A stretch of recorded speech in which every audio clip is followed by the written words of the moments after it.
우리 함께 나누실 말씀은 창세기 32장입니다.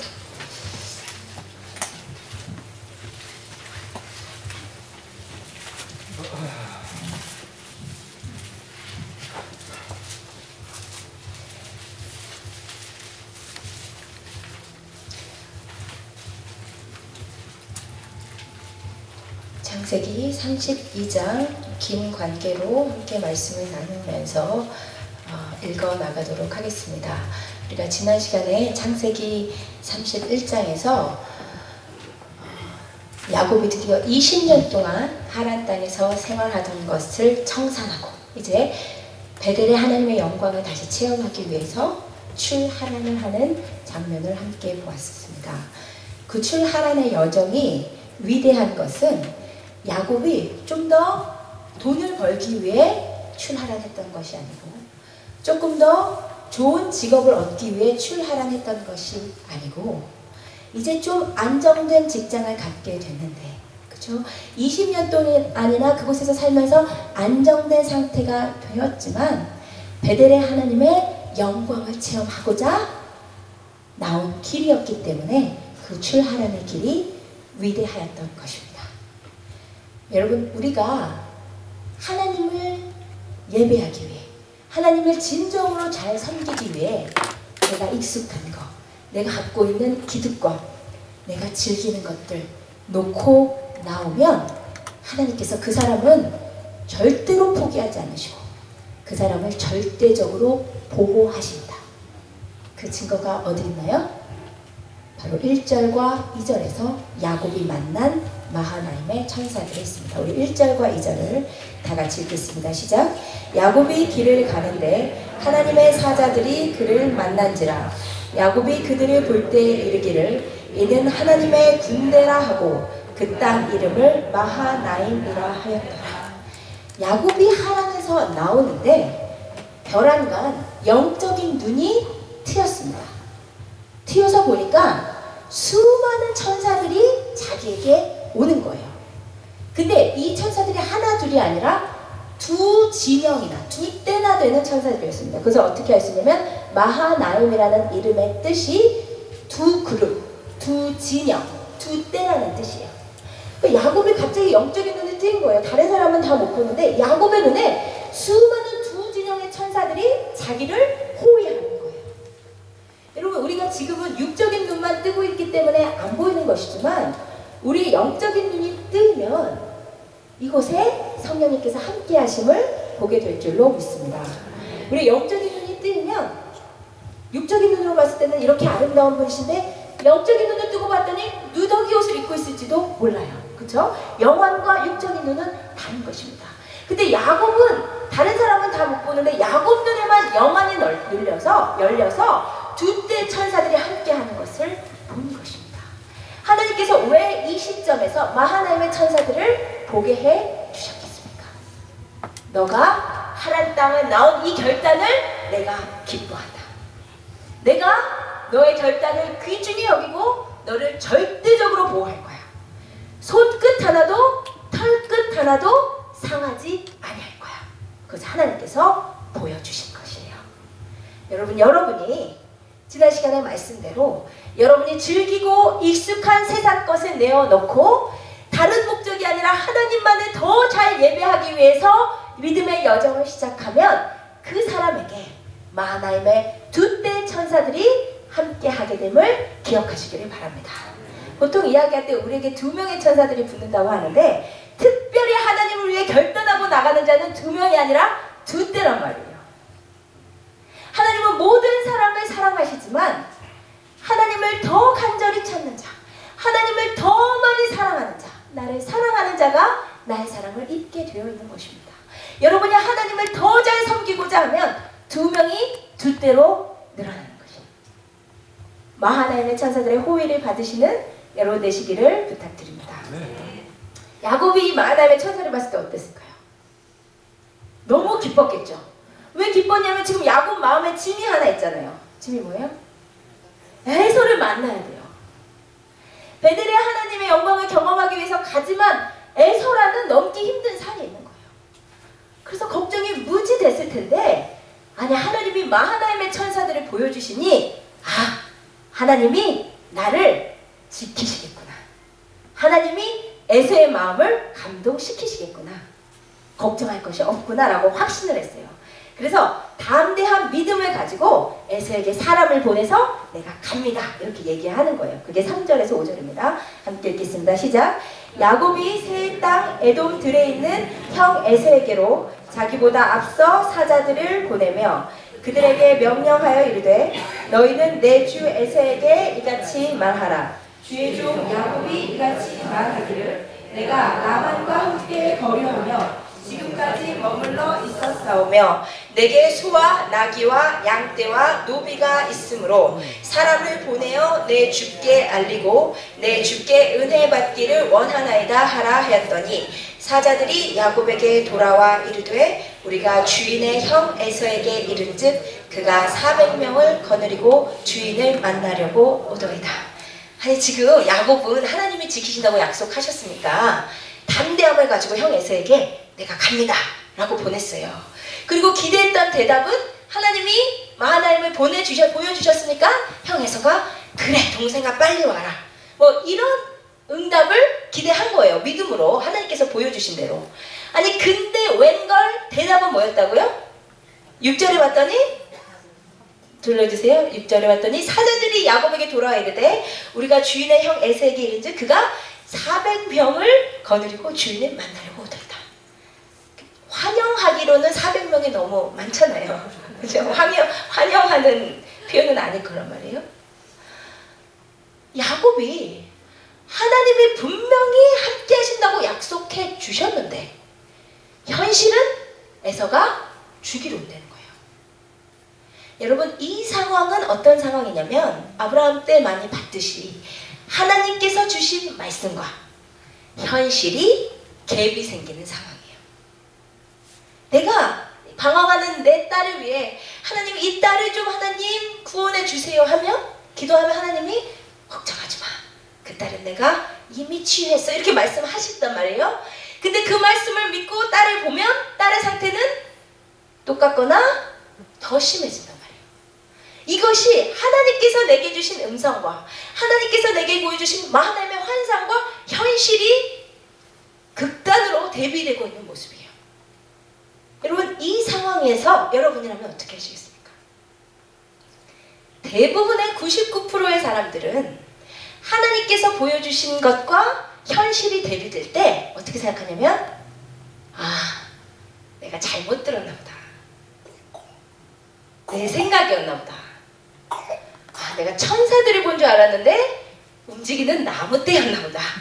이렇게 생각하게 된단 말이에요. 그래서 하나님께서 보여주신 것은 버리고 현실을 어떻게 타개할까? 그것에 힘을 쓰기 시작한단 말이에요. 그것이 대부분의 사람들의 모습입니다. 그런데 하나님의 사람은 어떤 사람이냐면 현실이 하나님께서 보여주신 영적 현실과 육적 현실이 전혀 상관없이 돌아간다 할지라도 하나님의 사람들은 나에게 처음 하신 그 말씀 붙잡는 사람, 나에게 보여주신 그 환상 붙잡는 사람, 나에게 주신 그 말씀 붙잡고 믿음의 눈으로 현실을 주도하여 가는 사람, 그 사람이 믿음의 사람이에요. 여러분 그렇게 하실 수 있겠어요? 아멘? 하나님께서 주신 말씀과 현실이 상관없이 가도 나뻥이야 나뻥 이것이 아니라 하나님이 주신 말씀을 붙잡는 것, 그게 믿음의 삶의 모습이에요. 그렇게 하시는 여러분 되시기를 축복드립니다. 아멘. 그런데 야곱은 그러지 못했어요. 야곱은 하나님의 천사들의 환상을 던져버리고 이 상황이 이렇게 돌아가자 야곱의 특기 뭐예요? 잔머리를 굴려서 이 상황을 어떻게 타개할까? 머리를 최대한 굴려서 주도 면밀하게 움직이기 시작합니다. 야곱이 쓴 첫 번째 잔머리 우리 7절에서 8절 함께 읽어보시겠습니다. 시작. 야곱이 심히 두렵고 답답하여 자기와 함께한 동행자와 양과 소와 낙타를 두 떼로 나누고 이르되 에서가 와서 한 떼를 치면 남은 한 떼는 피하리라 하고 첫 번째 잔머리 최악의 시나리오를 상상한 거예요. 야곱이 와서 다 몰살시킬 상황. 그러면 두 떼 중에 한 떼는 그래도 보존하는 게 낫잖아요. 그러니까 먼저 두 떼로 나누는 작업 첫 번째 했어요. 두 번째 한 것은 읽지 않겠습니다. 13절에서 20절인데 두 번째 한 것은 뭐냐면 선물 공세예요. 야곱은 에서를 너무 잘 알아요. 에서는 단순해. 예전에 그 단순함을 이용해서 팥죽으로 장자의 명분 뺏었잖아요. 그러니까 이번에도 그것이 먹히리라 기대하고 선물을 보내요. 읽어봤더니 580마리나 보내요. 수많은 가축을 보내요. 소와 양과 염소를. 그런데 그것도 머리를 쓴 게 한 번에 580마리 다 보내면 좀 효과가 적을까 봐서 그것을 세 대로 나눠서 차례로 보냅니다. 조금씩 마음이 풀리기를 원하기도 했거니와 또 무슨 효과도 있냐면 지금 에서가 400명을 이끌고 자기를 쳐들어오는데 만약에 580마리가 되는 가축대가 가면 어떻게 되겠어요? 속도가 늦춰지겠죠. 그쵸? 공격할 공간이 줄어들잖아요. 그러니까 에서가 가축으로 사방으로 둘러싸여서 오는 길이 저지되도록 하기 위해서 셋대로 나눠서 머리를 써서 580마리나 보냈던 거예요. 나름대로 최선의 머리를 쓰고 있는 거죠. 그래도 성이 안 차죠. 그래서 마지막으로 한 잔머리 21절에서 24절 함께 읽겠습니다. 시작. 그 예물은 그의 앞서 보내고 그는 무리 가운데서 밤을 지내다가 밤에 일어나 두 아내와 두 여종과 11 아들을 인도하여 야복 나루를 건널세 그들을 인도하여 시내를 건너가게 하며 그의 소유도 건너가게 하고 야곱은 홀로 남았더니 여기까지 보겠습니다. 세 번째 잔머리는 뭐였어요? 여차하면 주랭랑. 그쵸? 근데 치사한 것은 가족 다 놔두고. 그죠? 야복강에서 먼저 재산이랑 친자식들, 부인들 다 보내놓고 이상하게 자기는 안 건너가네요. 그쵸? 이게 반대였으면 그쵸? 자기만 건너고 다른 가축이랑 자매들 여기 놔뒀어야 될 거 아니에요.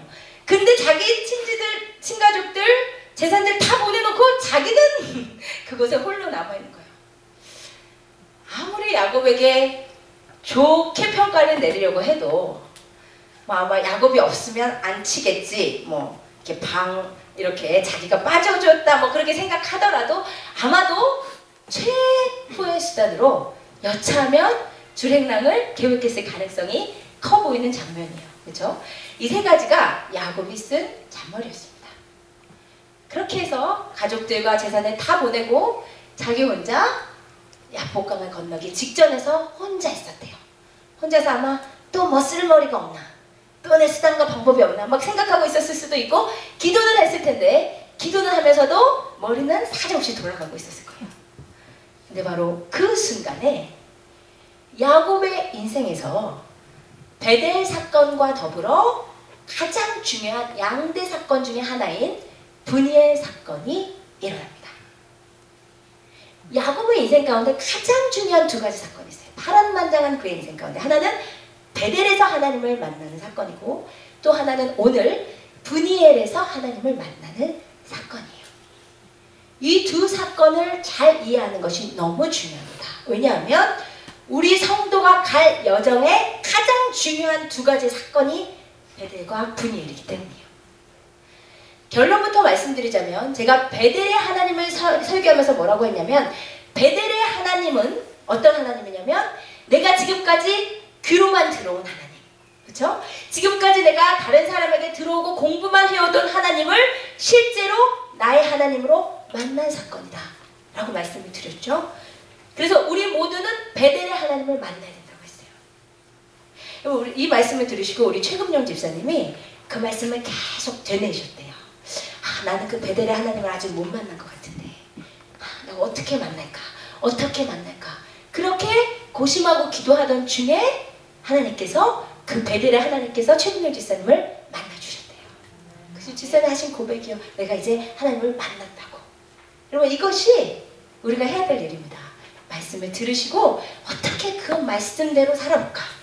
내가 이 수많은 말씀을 우리가 하나님의 말씀은요 우리가 100% 다 이해한다는 것은 불가능해요. 말씀 곧 하나님이신데 우리가 하나님을 우리의 지혜로 다 인식할 수 있다. 그 하나님은 너무 작은 하나님이에요. 하나님은 우리의 지혜를 지으신 하나님이기 때문에 우리가 최선을 다해서 그 하나님을 알려고 하는 노력은 아름답지만 그 하나님을 우리의 머리로 다 할 수는 없어요. 그래도 우리가 그 말씀의 깊이를 다 알 수 없습니다. 그렇게 말하는 사람은 교만한 이단이에요. 우리는 이 말씀이 너무 깊어서 그것에 작은 건 한 자락이라도 건드려 보는 거예요. 근데 중요한 것은 그 말씀대로 살아보려고 노력하는 거예요. 그때 능력이 나타나기 시작하는 거예요. 여러분 말씀을 들으시고 그 말씀대로 사시려고 노력하시는 여러분 되시기를 부탁드립니다. 그러니까 이 베델의 하나님은 말하자면 신앙생활의 시작이에요. 교회를 몇십 년을 다니건 교회에서 어떤 봉사를 하거나 혹은 내가 모든 공예배에 빠지지 않고 매일 2시간씩 기도한다 하더라도 베델의 하나님을 인격적으로 경험해야 진정한 신앙의 시작이에요. 그러니까 신앙이라는 것은 교회를 몇 번 나누냐 그게 관련이 없는 건 아니에요. 근데 그게 반드시 비례하는 건 아니라고요. 내가 교회에 계속 다 나오고 있고 계속 성경을 몇 장씩 하루에 읽고 있고 예배를 몇 번씩 드리고 기도를 몇 시간씩 해도 그 안에 하나님의 임재가 없으면 종교행위라고요. 하나님과의 만남의 핵심이기 때문입니다. 관련이 없다는 게 아니에요. 그 노력들이 소용없다는 것이 아니에요. 그것을 통해서 하나님을 만나는 거니까. 그렇지만 반드시 비례하는 것은 아닙니다. 잘못하면 종교행위가 돼요. 바리새인들이 그랬잖아요. 하나님을 열심히 섬겼지만 그 안에 하나님 안 계셨어요. 마찬가지예요. 그렇죠? 그런데 어쨌든 진정한 신앙의 시작은 베델의 하나님을 만나는 거예요. 그러면 이 브니엘의 하나님은 무엇이냐? 결론부터 말씀을 드리자면 베델의 하나님을 만난 사람은 신앙의 진정한 시작을 이룬 사람이고 브니엘의 하나님을 만난 사람을 우리가 일컬어 영적인 거장이라고 부르는 것입니다. 진짜 영적인 신앙인이라고 하는 것은 내가 놀라운 능력을 행하고 은사를 행하고 그것을 아름답고 하나님이 주시는 것입니다. 우리가 받아야 돼요. 근데 그 안에 브니엘의 하나님을 만난 경험이 없으면 그것은 썩은 막대기랑 똑같아요. 브니엘의 하나님을 만난 사람을 우리가 영적인 사람이라고 부르는 거예요. 브니엘의 하나님을 만난 사람을 성숙한 신앙이라고 부르는 거예요. 그러면 그것이 무엇인지를 설명을 드리겠습니다. 먼저 상황은 이렇게 됐어요. 우리 24절부터 29절, 28절 어떻게 되는지 읽어보시겠습니다. 시작. 자기가 야곱을 이기지 24절부터 전절 24절부터 읽겠습니다. 야곱은 홀로 남았더니 어떤 사람이 날이 새도록 야곱과 씨름하다가 자기가 야곱을 이기지 못함을 보고 그가 야곱의 허벅지 관절을 치매 야곱의 허벅지 관절이 그 사람과 씨름할 때에 어긋났더라. 그가 이르되 날이 새려하니 나로 가게 하라. 야곱이 이르되 당신이 내게 축복하지 아니하면 가게 하지 아니하겠나이다. 그 사람이 그에게 이르되 내 이름이 무엇이냐? 그가 이르되 야곱이니이다. 그가 이르되 내 이름을 다시는 야곱이라 부를 것이 아니요 이스라엘이라 부를 것이니 이는 내가 하나님과 및 사람들과 겨루어 이겼음이니라. 보세요. 야곱이 있었어요. 혼자 있었어요. 근데 갑자기 어떤 사람이 달려들어서 싸움을 거는 거예요. 막 야곱을 막 밀치고 죽이려고 해요. 그 싸움이 굉장히 격렬했어요. 야곱은 안 넘어지려고 안 쓰러지려고 안간힘을 다했어요. 근데 그 사람은 계속 쓰러뜨리려고 해요. 계속 버티기 싸움을 하다가 이 야곱이 절대로 안 지니까 그 사람이 하나님인 것 같습니다. 그렇죠? 하나님을 배웠다고 했기 때문에 하나님이거나 예수님이라고 하는 사람도 있고 천사라고 하는 사람이 있어요. 어쨌든 신적인 존재가 온 것입니다. 신적인 존재가 사람의 몸을 입고 예수님이 사람의 몸을 입고 오셨다고 보는 거예요. 와서 야곱과 힘겨루기를 하다가 야곱이 절대로 안 지니까 어떻게 하시냐면 허벅지 관절을 쳐버려요. 그러니까 허벅지 관절이 어긋나 버렸습니다. 야곱이 더 이상 씨름은 못하죠. 온 힘을 다해서 그 하나님을 붙잡고 하나님 나를 축복하지 않으시면 못 가십니다. 그때 하나님이 너의 이름이 무엇이냐? 야곱입니다. 이제 너는 이스라엘이다 하고 축복하시고 가시는 장면이에요. 여러분 이 야복강가의 씨름 사건을 잘 이해하기 위해서는 두 가지를 캐치하셔야 돼요. 하나는 뭐냐면 24절에 봤더니 씨름을 건 사람이 하나님이셨습니까? 야곱이었습니까? 하나님이었어요. 24절에 보면 야곱은 홀로 남아있는데 어떤 사람이 날이 새도록 야곱과 씨름했어요. 야곱이 어떤 사람과 씨름한 게 아니고 그러니까 싸움을 처음에 걸고 온 사람이 어떤 사람, 신적인 존재, 하나님이 싸움을 건 사건이에요. 첫 번째, 그걸 이해하셔야 되고, 두 번째는 뭐냐면 이 씨름 사건을 가만히 봤더니 두 부분으로 나뉘어져요. 첫 번째 부분은 뭐냐면 야곱과 하나님이 씨름하는 부분. 이 부분은 진짜 싸움입니다. 야곱이 절대 안 지려고 서로 싸우려고 하는 부분이었어요. 그런데 야곱이 허벅지 관절에 침을 당하자마자 어떤 일이 일어나요? 이제 더 이상은 싸움이 아니에요. 야곱이 하나님을 붙들고 늘어져요. 그때부터는 애원하는 거예요. 나를 좀 축복해 주세요. 그죠? 이 두 가지가 나뉘어지는 거예요. 여러분, 그것을 이해하셔야 이 부분을 이해할 수 있습니다. 결론부터 얘기하면 이 야복강가의 씨름 사건은 어떤 사건이냐면, 하나님께서 야곱을 만지시고 훈련시키시다가 완전 그의 기질을 꺾으시고 하나님의 사람으로 만들어 놓는 장면이에요. 아시겠어요? 여러분, 하나님은 어떤 분이시냐면 너무 크신 하나님이세요. 그죠? 너무 크고 높고 위대하세요. 우리의 지식으로는, 우리의 생각으로는 너무너무나 큰 하나님을 감히 우리가 그 앞에서 우리는 전보다도, 먼지보다도 무의미한 존재들인데, 놀라운 것은 무엇이냐면 우리가 베델의 하나님을 경험하고 나면 그 크고 놀랍고 위대하신 하나님께서 우리같이 작은 자의 인생에 지대한 관심을 가지고 개입하시기 시작하신다는 것입니다. 여러분, 하나님은 우리 각자에게 특별한 계획들이 있으세요. 우리 각자에게 기준점들이 다 있으세요. 여러분, 우리는 신앙을 착각합니다. 우리가 생각하는 신앙생활은 뭐냐면, 내가 지금 열심히 살고 있는데 하나님을 만나면 그 하나님의 도움으로 내 인생에서 하나님의 은혜가 엎혀지는 거, 플러스 되는 거. 그러니까 하나님의 은혜로 내가 공부 열심히 했는데 더 좋은 대학 가고, 하나님의 은혜로 내가 더 좋은 직장 가고, 하나님의 은혜로 더 좋은 와이프 만나고, 하나님의 은혜로 더 돈 잘 번다가 끝나는 거. 그러니까 내가 지금 가는 인생에 하나님의 도우심이 임하는 거, 그거를 우리가 신앙이라고 착각을 한단 말이에요. 근데 그것은 여러분의 생각과 여러분의 인생을 향한 계획이지, 하나님의 여러분의 인생을 향한 계획은 전혀 다릅니다. 하나님은 베델에서 여러분을 만난 직후부터 그 사람을, 그 크신 하나님이 아주 세밀한 관심을 가지고 개입하시고 훈련시키셔서 그 사람을 새로운 존재로 바꿔놓으시는 거, 그게 하나님의 계획이에요. 여러분, 베델에서 하나님을 만날 때는 다 자연인으로 만납니다. 베델에서 만난 하나님을 야곱은 야곱으로서 만난 거예요. 그렇죠? 그런데 베델은 사람을 속이다가, 사기치다가, 자기 이름대로, 야곱의 뜻이 속이는 자, 사기치는 자잖아요. 그 자기 이름대로 사기치고 속이다가 베델의 하나님을 만났어요. 근데 하나님이 베델에서 만나주실 때 야곱에게 어떤 꾸짖음이라도 하셨나요? 하셨어요? 베델에서 만날 때? 너 왜 사람 속이다 왔어? 너 왜 형 속이고 아빠 속이고 왔어? 이렇게 안 하셨잖아요. 여러분, 처음 우리가 인격적으로 하나님을 만날 때 그 하나님은 우리를 있는 모습 그대로 100% 은혜로 사랑해주세요.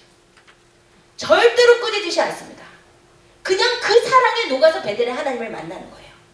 그런데 베델의 하나님을 경험하고 나서부터는 하나님께서 그 인생을, 하나님께서 원하는 기준점, 그게 뭐냐면 이스라엘로 바꿔가시기 위해서 그를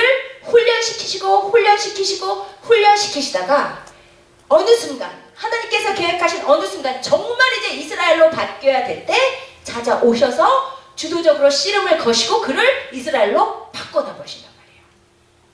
여러분, 야곱이라는 이름의 뜻은 사기치는 자, 속이는 자라는 뜻이에요. 이스라엘이라는 이름의 뜻은 하나님이 싸워주시는 자라는 뜻이에요. 그러니까 야곱은 어떤 자냐면 자기가 자기 인생을 위해서 싸우고 오는 자였어요. 그런데 하나님은 야곱을 그 모습 그대로 놔두시기를 원하시지 않으셨단 말입니다. 그 사람을 만지시고 훈련시키셔서 내가 내 인생을 위해서 싸우는 자가 아니라 하나님이 싸워주시는 자. 이건 뭐예요? 하나님의 힘으로 사는 자. 전적으로 하나님 의존하면서 사는 자. 하나님이 대신 살아주시는 자로 바꾸고자 하셨단 말이에요.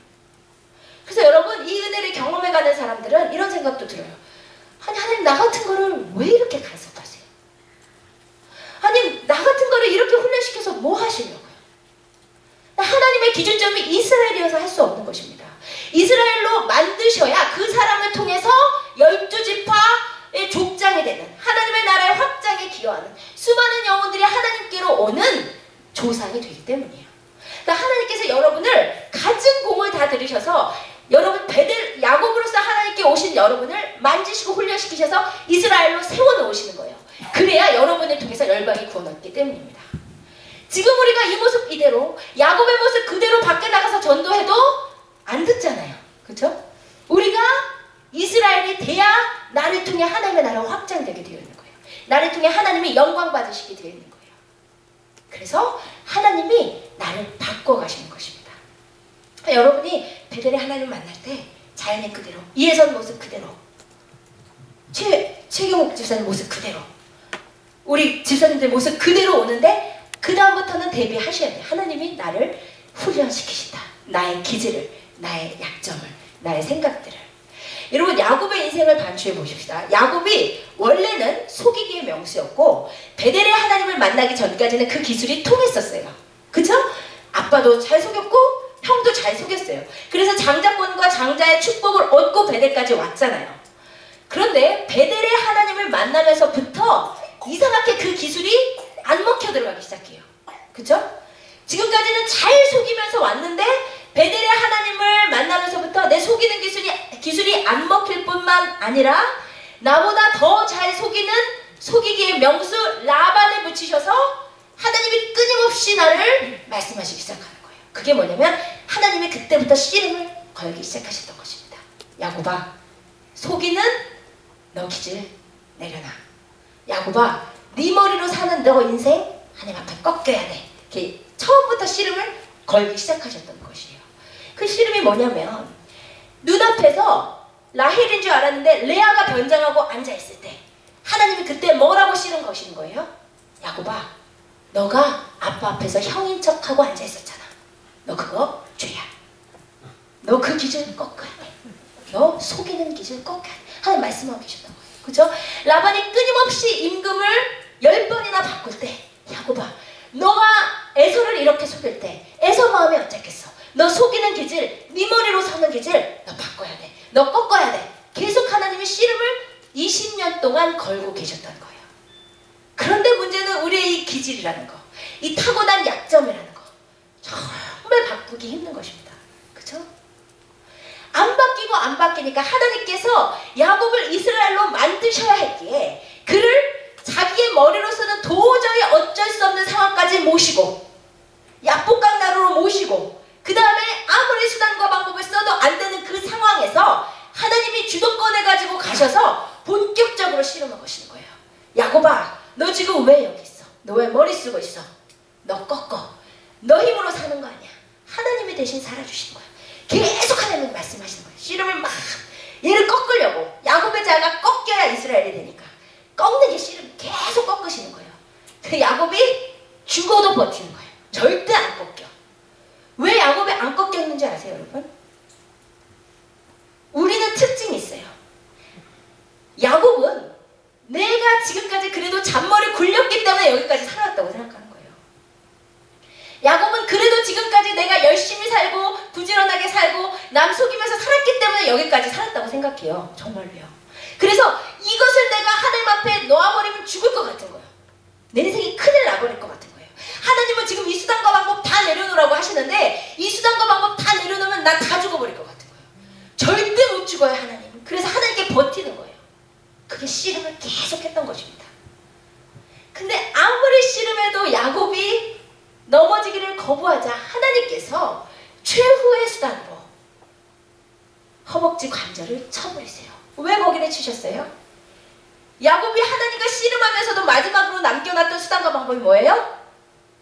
여차하면 도망가려고 했잖아요.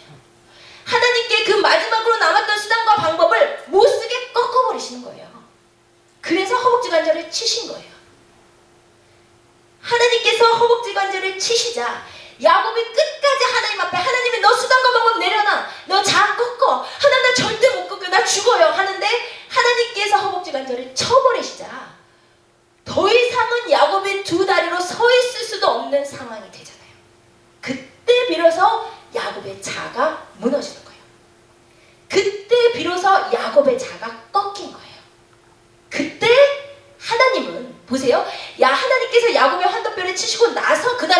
말씀이 뭐예요? 하나님께서 26절에 그가 이르되 날이 새려하니 나로 가게 하라. 이거 읽으면서 하나님 뭐 귀신인가? 새벽에 오기 전에 가야 된다. 이게 아니에요. 환도뼈가 꺾여버려서 가신 거예요. 하나님 가려고 하신 거예요. 그 자가 무너졌기 때문에 하나님이 하실 일을 하신 거예요. 하나님께서 이날 야복강에 오신 목적은 야곱의 자를 꺾어버리는 거예요. 목적이었기 때문이에요. 이 야곱의 환도뼈가 침을 당하자 꺾인 거예요. 그래서 이제 가야겠다 생각하고 내가 가야 된다. 나로 가게 하라 말씀하신 거예요. 그때 야곱이 26절에서 이렇게 얘기해요. 야곱이 이르되 당신이 내게 축복하지 아니하면 가게 하지 아니하겠나이다. 여러분 이게 무슨 고백이에요? 하나님의 힘으로만 이제 살 수 있습니다. 하나님, 나 수단과 방법 다 꺾였습니다. 하나님, 이제 예전까지는 하나님한테 앉으려고 했었는데 꺾이고 나니까 이제는 어떻게 해요? 하나님 가시면 진짜 죽는 거죠. 자가 꺾이고 나니까 이제 하나님 붙드는 거예요. 하나님 가시면 나 죽어요.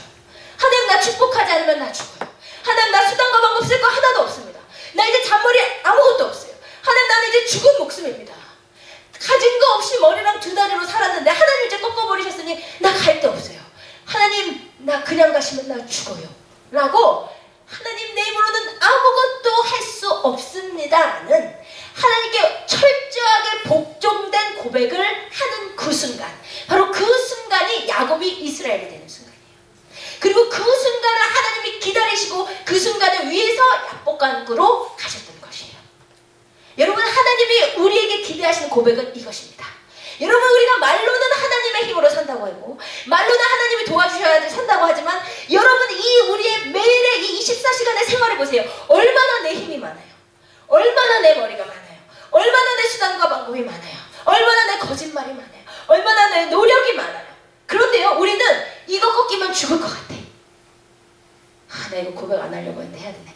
하나님이 요즘 자꾸 저에게 말씀하신 거 설교를 내려놓으라고 그러시는 거예요. 설교 하지 말라는 게 아니라 내가 설교에 대해서 믿는 구석, 네 머리 믿는 구석 내려놓고 하나님이 주시는 메시지에 전적으로 복종하라는 거예요. 근데요 제가 야곱처럼 그거 내려놓으면 죽을 것 같아요. 설교 진짜 못할 것 같아요. 하나님 진짜 못해요. 근데 하나님이 내려놓고 너머리 내려놓고 하나님의 메시지에 100% 복종해요. 그렇게 되기를 좀 기대해주세요. 그렇게 여러분 우리가 아무것도 아닌 우리의 힘이요. 여러분 내 노력으로 지금까지 살아온 것들, 내 노력으로 자수성가한 것들, 야곱이 자수성가형이잖아요. 자수성가형들 잘 들으세요. 자수성가형 계시죠? 하나님 앞에 의지가 꺾이기가 얼마나 힘든지. 하나님이 원하시는 고백은 하나님 내 입으로는 아무것도 못합니다. 내 머리로, 내 노력으로, 내 부지런함으로 안 됩니다. 하나님이 하셔야 됩니다. 그 고백을 하나님께서 듣기를 원하시는 거예요. 자가 꺾이고 꺾여서 완전히 하나님 나는 아무것도 못합니다 했을 때가 그때가 하나님의 기준점이란 말이에요. 그 고백을 들으시고 27절에 물으십니다. 그 사람이 그에게 이르되 내 이름이 무엇이냐? 하나님이 야곱의 이름을 모르셨을까요? 베델에서 아들 야곱아 하신 분이 왜 이름을 물어보셨을까요? 여러분 이름이라고 하는 것은 그 사람의 존재 자체입니다. 여러분 여러분의 이름을 떠올려 보세요. 여러분의 이름에는 여러분이 지금까지의 삶이 다 담겨 있어요. 그렇죠? 이름이라고 하는 것은 그 사람의 실존 그 자체예요. 하나님께서 이 순간 야곱이 하나님의 기준점으로 자가 꺾인 그 순간 이름이 무엇이냐 물으신 것은 야곱아 지금까지의 너의 삶을 봐라. 지금까지의 너의 존재가 무엇이었는지를 봐라. 하나님 저는 야곱입니다. 뭐예요? 하나님 저요 속이는 놈입니다. 하나님 저요 사기꾼입니다. 하나님 저 지금까지 사기치다 여기까지 왔습니다. 하나님 저 지금까지 사기치고 속이다가 수만큼 실패하고 많이 상처입고 고비고비 굴곡 많이 겪다 왔습니다. 그것이 내 이름은 야곱입니다 라는 고백이에요. 하나님께서 그 고백을 들으시고 야곱아 너는 이제 더 이상 야곱이 아니다. 너의 이름은 이제 이스라엘이야. 지금까지 너는 너의 힘으로 너의 지혜와 너의 수단과 너의 노력으로 싸워서 네 인생을 싸워서 그렇게도 힘들게 싸워서 온 인생이지만 이제 너는 이스라엘이야. 이제 너는 내가 대신 살아주는 자야. 이제 너는 내가 대신 싸워주는 자야. 너는 그냥 하나님께 붙어 있기만 하면 되는 자야. 그것이 너의 이름이 이스라엘이야 라고 하신 의미였다는 것을 깨달으시는 여러분 되시기를 부탁해 드립니다. 여러분 지금 한창 하나님과 씨름 중이신 분들, 하나님께서 내가 가장 내려놓기 힘든 것부터 달려오셔서 씨름하세요. 돈은 절대 못 내려놓는 분들, 죄송해요 자꾸 마음을 부담스럽게 드려서. 근데 이 돈 없어지면 죽을 것 같은 분들, 그렇기 때문에 하나님이 오시는 거예요. 그래서 그거 제발 내려놔. 너는 이스라엘로 살아야 돼. 야곱으로 살면요, 왜 하나님이 잔인한 하나님이셔서 환도뼈를 치신 것이 아니에요. 환도뼈를 치는 것이 목적이 아니라 이스라엘이 목적이에요. 하도 말을 안 들으니까 다 두 다리 멀쩡한 상태로 야곱처럼 사는 것보다 한 다리가 부러져서라도 이스라엘로 사는 것이 축복이거든요. 그게 진짜 삶이거든요. 그래서 하나님께서 사랑하시지만 환도뼈라도 치시는 거예요. 여러분 환도뼈 침받기 싫으시면 빨리 굴복하세요. 왜냐면 하나님은 여러분을 절대 포기 안 하시거든요. 하나님의 기준점은 집요해요. 여러분 제가 하나님께 얼마나 많이 불순종하고 하나님께 얼마나 고집 피우고 야곱 저리 가라 할 정도로 하나님께 버텼는데 하나님의 힘이 너무 강하시더라고요. 하나님이 포기를 안 하시더라고요. 근데 씨름의 것이나 하나님의 힘이 물리적인 힘이 세서 하나님이 무서워서 굴복하는 게 아니에요. 사랑의 힘이 너무 센 거예요. 나를 포기하지 않으시는 사랑의 힘이 너무 센 거예요. 그래서 결국은 그 하나님께 내가 굴복할 수밖에 없는 거예요. 여러분 그렇게 자아가 꺾여본 신앙은 다른 신앙입니다. 우리 가운데 몇 명 계시잖아요. 하나님 앞에 자아가 꺾여본 경험. 내 잘난 멋에 살던 인생이, 내 성격대로 살던 인생이 한번 자아가 꺾이잖아요. 천사처럼 변해요. 좀 시간이 다 가면 다시 자아가 튀어나오면 하나님이 한 번 더 꺾으시고, 하나님 앞에 내 자아가 확 꺾여보신 분들은 그 사람을 통해 하나님의 나라가 확장되어 가기 시작합니다. 정말 내공이 있는 신앙인으로 바뀌어가요. 그러니까 여러분이 아무리 기도를 열심히 하시고 여러분이 아무리 신앙생활을 열심히 하셔도 내 자아 꺾지 않고 내 기질 그대로, 내 성격 그대로 하나님 앞에 나아가면 그 사람은 분이엘의 하나님을 만나도록 하나님께서 인도하여 가실 수밖에 없다. 아무리 하나님의 음성을 듣고 아무리 내가 영적인 놀라운 은사를 행해도 내 안에 하나님께서 주신 내 안에 나의 나쁜 약점들, 기질들, 포기하지 않는 것들 자 그대로 가지고 나아가면 그 은사는 오래가지 못할 뿐만 아니라 하나님께 영광 돌리지도 못합니다. 신앙생활의 정수는 하나님 앞에 내 자아를 꺾는 거예요. 하나님은 정말 짓궂게도 성격이 막 너무 활달한 사람은 확 꺾여서 조용하게 만들어 놓고, 근데 그 사람이 평생 아무 소리 못하고 사는 게 아니라 하나님 안에서 회복된 자아로 바꿔가시는 거예요. 아시겠어요? 내가 좋은 성격이라고 생각하는 것까지도 그거를 내가 믿으시는 분은 하나님 그 자아를 꺾으세요. 꺾어서 어린아이처럼 예수 그리스도의 형상을 닮는 자로 여러분 그렇게 만들어 가시는 것입니다. 여러분 이것이 제가 나눌 수 있는 제 인생의 한 부분이기도 합니다. 제가 얼마나 머리 끝까지 교만했던 사람인지, 제가 하나님 앞에 놓지 못한 것이 많이 있어요. 그래서 하나님과 씨름을 한 것이 많이 있어요. 아직도 하고 있지만 그 중에 하나가 인생의 야망을 저는 놓기가 그렇게 힘들었습니다. 한국 그 성공지향적인 사회에서, 성공적인 가정 분위기에서 정말 내가 성공하고 대단한 일을 해야 된다고 생각했어요. 그것을 저는 못 놓았어요. 그래서 그것이 내 머리로 내가 노력하면 할 수 있다고 생각했어요. 그런데 하나님께서 야곱의 인생 가운데 관여했던 것처럼 조금씩 내 생각대로 안 되는 것을 계속 말씀하시는 거예요. 씨름을 거는 거예요. 내 인생의 우상은 성공인데 하나님이 자꾸만 안 되게 하시는 거예요. 저 공부를 잘했는데 어이없는 방법으로 제가 가고 싶은 대학을 떨어뜨리시고 하나님 한번 씨름을 거는 거예요. 내 인생에 태클에 걸렸어. 그리고 그러면 내가 정말 행정고시를 봐서 고의 공무원이 돼야지. 성공해야지. 하나님께서 갑자기 입원시키셔서 또 내 생각대로 안 되게 하시고, 그리고 그러면 내가 꼭 교수가 돼야지. 4시간밖에 안 자면서 죽도록 공부하고 일하는데 이 조금만 참아야지. 몇 년만 참으면 내가 교수 될 거야. 참 하나님께서 그것도 조금씩 씨름을 걸어오시고 해서 너 인생 포기. 그게 아니고 너가 생각하는 그 야망 내려놔. 하나님의 계획이 아니야. 그 하늘 끝까지 교만하던 저를 꺾으셔서 하나님의 때에 오셔서 신학교가 하나님 저 죽어요. 제가 무슨 신학교예요. 또 창피해서 아무 데도 못 갈 거예요. 하나님의 힘이 너무 강한 거예요. 하나님의 부으시는 사랑이 너무 강한 거예요. 그래서 다행히 막판에 순종하는 바람에 2달이 멀쩡하게 서 있어서 감사하고 하나님이 끝까지 하나님 내가 어떻게 목사가 돼요? 하나님 내가 무슨 목사예요?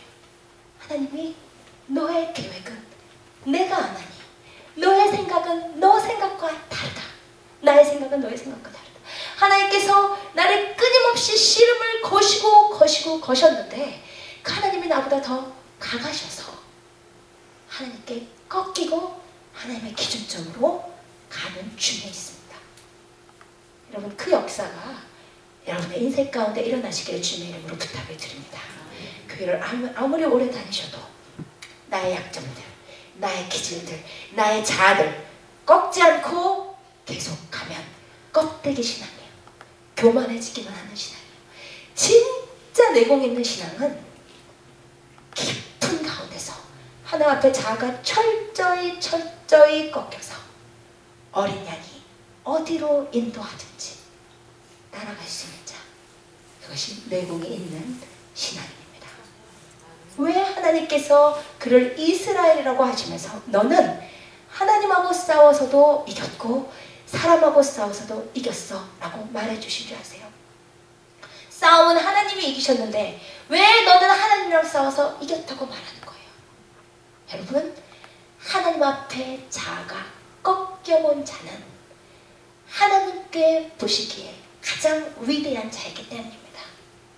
내가 내 잘난 맛으로 하나님께 자아를 꺾지 않고 씨름하는 자는 하나님 보시기에 위대한 자가 아니라 하나님 보시기에 많이 고쳐야 될 고철덩어리예요. 근데 하나님 앞에 자아가 꺾이고 꺾인 자는 하나님이 너는 나의 챔피언이야. 너는 나의 승리자야. 너는 씨름은 하나님이 승리했지만 너는 나의 승리자야. 그것이 너가 하나님이랑 싸워서 이긴 자야. 그리고 그 사람은 위대한 영적인 거장이 되기 때문에 어떤 사람과도 싸워서 승리할 수 있는, 그것은 영적으로 위대한 자라는 뜻이죠. 하나님께서 너는 진정한 승리자야. 하나님 앞에 자가 꺾여본 진짜 내공 있는 신앙이. 그래서 언젠가는 저를 통해, 언젠가는 우리를 통해 예수 그리스도의 향기 만들어나는 사람, 그렇게 이스라엘로 서시는 여러분 되시기를 주님의 이름으로 부탁을 드리겠습니다. 우리 시간 함께 일어나 보시겠습니다.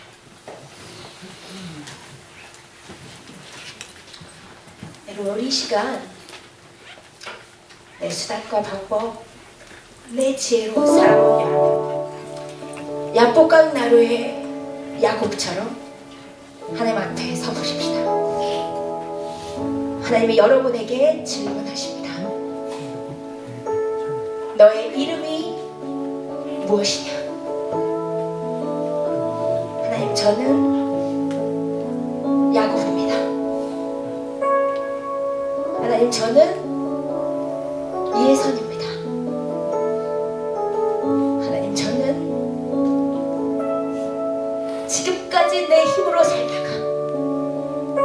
지금까지 안간힘을 쓰고 내 인생을 위해서 내가 싸우다가 지치고 실패하고 상처 입고 부끄러운 이름을 갖고 있습니다. 여러분, 이 시간 마음속에서 여러분의 이름을 떠올려 보시기 바랍니다. 여러분의 이름이 무엇입니까? 여러분의 이름을 여러분이 떠올려 보실 때 자랑스럽고 행복하십니까? 아니면 지금까지 내가 아둥바둥 거려왔지만 그곳에서 담은 수많은 상처들과 아픔과 실패감과 부끄러움과 자괴감이 그 이름에 서려 계십니까? 여러분, 여러분이 새로운 존재로 변화하는 유일한 방법은 예수 그리스도의 이름 앞에 굴복하는 것입니다. 여러분, 이건 놓으면 죽을 것 같은데 하나님께 다 100% 항복하고 나면 죽을 것 같은데 그렇게 항복하고 나면 이제 하나님의 힘으로 사는 이스라엘로 바뀌어버리는 것이에요. 그때는 우리가 정말 하나님의 특별한 은혜로 사는 자, 나를 통해 열방이 하나님께로 돌아오는 자, 그 위대한 삶을 시작할 줄 믿습니다. 우리 시간 시작된 후에 우리 주님의 능력이 찬양하실 때 하나님 앞에 자아를 꺾으십시다. 시작된 날 우리 주님 한 능력이 나의 삶을 다스리고 새롭게 하네, 자유하네. 제발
심령이 되는 자에게 하나님께서 한량없는 은혜를 부으심을 기억하시길 바랍니다.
존재를 좀 바꾸어 주시옵소서.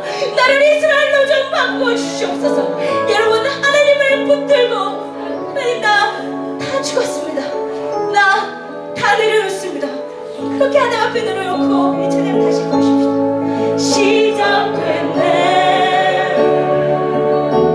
우리 주님의 능력이 나의 삶을 다스리고 자유하네. 죄와 사망으로부터 자유하네.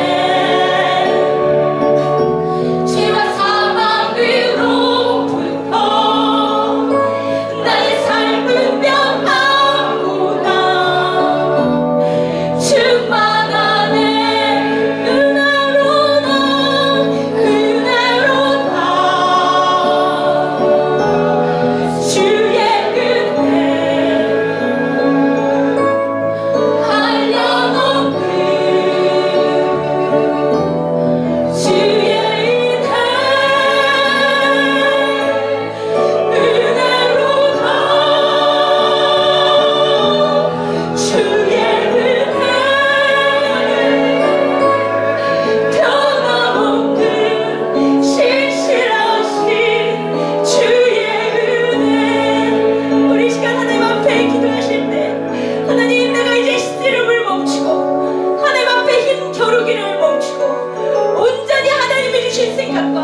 온전히 하나님이 주시는 말과 온전히 하나님이 주시는 마음과 하나님이 주시는 의지로